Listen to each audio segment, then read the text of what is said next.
Bonjour à tout le monde, soyez bienvenus à ces petites vidéos d'introduction à la situation d'apprentissage et d'évaluation en 03. Alors, SAE en 03. C'est SAE, c'est sur l'installation d'un poste pour les développements. Vous savez déjà commencé, mais cette semaine, on commence purement avec la SAE sur la partie installation d'un poste pour les développements. Les enseignantes, comme vous les savez déjà, sont Messieurs Jawad Boukachour, moi-même, Khalou Jiménez, et Messieurs Abderrazak Saour. Normalement, on est là pour vous accompagner pendant la SAE, mais bon, ce travail, vous savez, c'est censé être fait en autonomie pour la plupart, mais cela dit, vous pouvez nous contacter en tout moment par email, et au moins un des enseignants, il sera toujours présent dans les installations des l'IUT pendant les heures des SAE, soit moi, soit Monsieur Boukachour ou Monsieur Saour. Donc ça, cela dit, on peut être dans les salles ou on peut être dans notre bureau. Vous savez toutes les informations, comme ces vidéos, il va être en YouTube. Je ne vais pas vous donner par ici les emails et même l'information des bureaux, mais vous savez toutes les différentes informations. Donc vous pouvez à tout moment nous contacter. C'est important de répéter que ce travail il est fait en autonomie. Je sais, on a l'habitude de travailler avec un enseignant à côté tout le temps, mais ici, ce n'est pas notre idée à nous, c'est en effet plus grand que ça, c'est une méthodologie de travail proposée par les programmes nationaux. Et l'idée de travailler en autonomie, c'est d'essayer à développer des connaissances en faisant des recherches par nous-mêmes. Donc, on est plutôt les enseignants pour vous guider, pour vous accompagner et pour essayer de résoudre des problèmes dans les cas où vous avez des blocages. Donc, pour travailler en autonomie, pour essayer de bien comprendre qu'est-ce qu'on veut dire avec ça, bon, en principe, vous êtes déjà organisé en binôme, voire trinôme.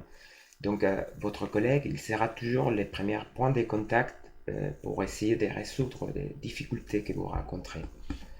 Donc, l'idée de travailler en autonomie, ça fait partie aussi de ça, de faire face aux difficultés, à la frustration peut-être de ne pas avoir un script qu'on suit étape par étape. Donc, normalement, c'est très facile d'avoir un script, même pour nous, les enseignants, et dire, bon, il faut copier, coller cette information et bon, ça va marcher normalement. Mais l'idée de les travailler en autonomie, c'est notamment ça, que vous allez travailler tout seul, de façon que vous allez apprendre et mémoriser de façon plus dure.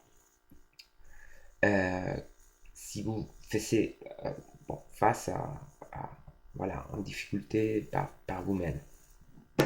Et puis l'idée, c'est aussi que vous allez étudier et faire des recherches sur les différentes tâches qu'on vous propose.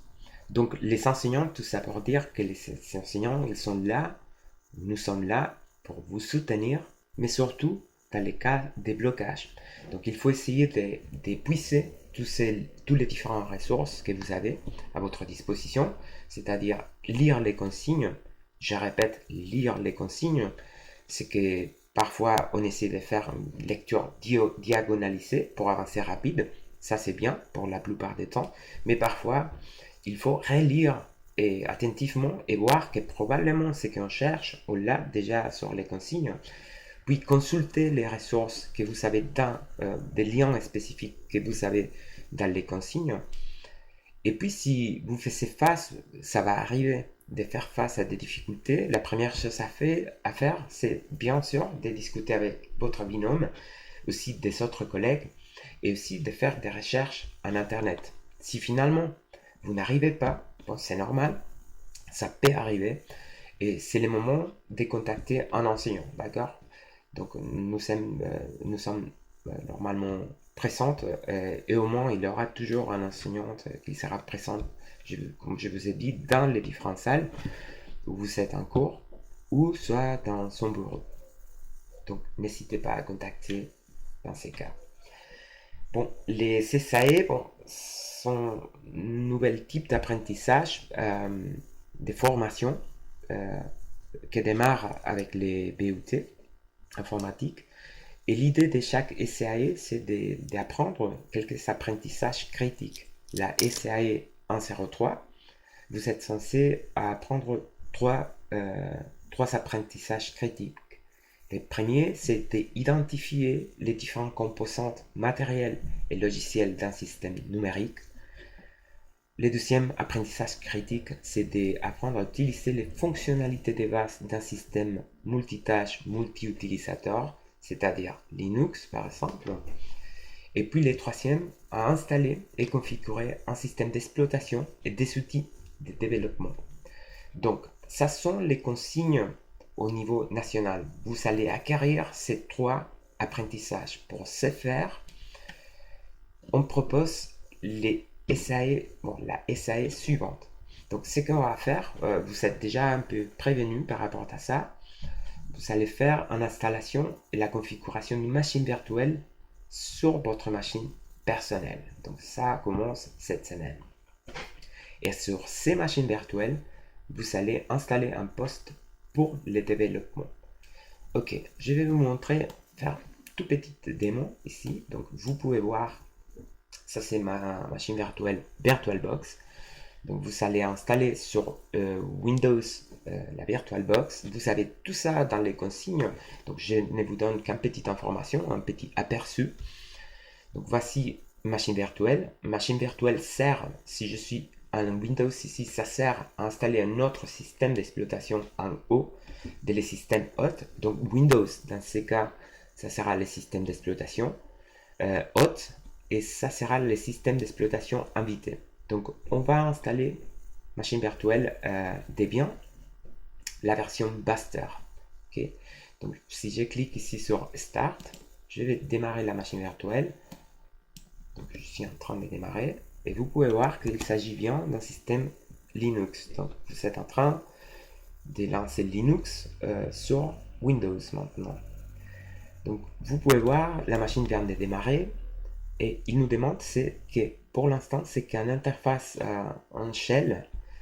Et on a que l'entrée des commandes. Donc, normalement, vous allez accéder à deux utilisateurs différents. Une qui s'appelle Debian, avec mot de passe reverse. Je répète, toutes ces informations sont dans les consignes.